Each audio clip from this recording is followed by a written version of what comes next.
On the topic money demand, okay, then we first started on Keynes money demand as seen in page 3. So this is a very important equation, so make sure you master it well to understand the three motives of holding money. Okay, so must be very careful. This interest rate is the return of FA. You cannot say interest rate goes up, household wants to put money in the bank, money demand goes down. So if you do that, your analysis is wrong. This interest rate is returns of financial assets. Right? So in this case, you should say if interest rate goes up, you would like to buy financial assets. So your money holding will then go down. So from this equation, right, we did the graphical analysis. We have to rewrite the equation to suit the axis, which we get the intercept as well as the slope. Right? And in page 4, we have discussed what we meant by movement along the money demand curve and shift of the money demand curve. And when it is a movement, we will also compare the slope. Alright, in this case, if households are more sensitive to interest rate, more people will buy financial assets, drop in money demand is larger. Okay, and we can also prove mathematically if H2 goes up, the line is flatter, the intercept is lower.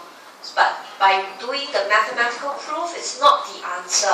Right? I mentioned the answer must come from analysis about people reacting to buying the FA. Okay? Then we did shift of the money demand curve, but we assume H2 constant so that we can do a parallel shift.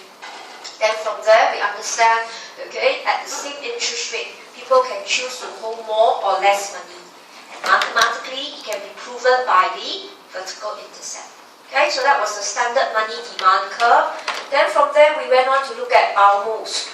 Baumol says, alright, first of all, you should focus just on the transaction motive.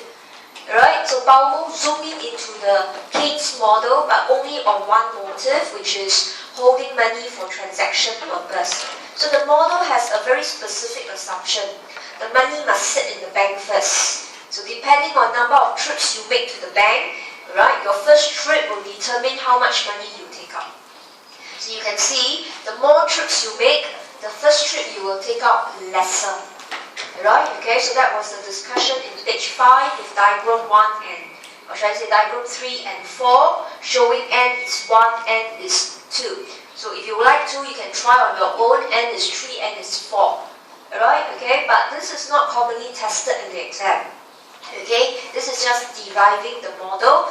Okay, but what we are interested in finding out is, okay, if we were to make trips to the bank, what is the optimum number of trips? So turn with me to page 8.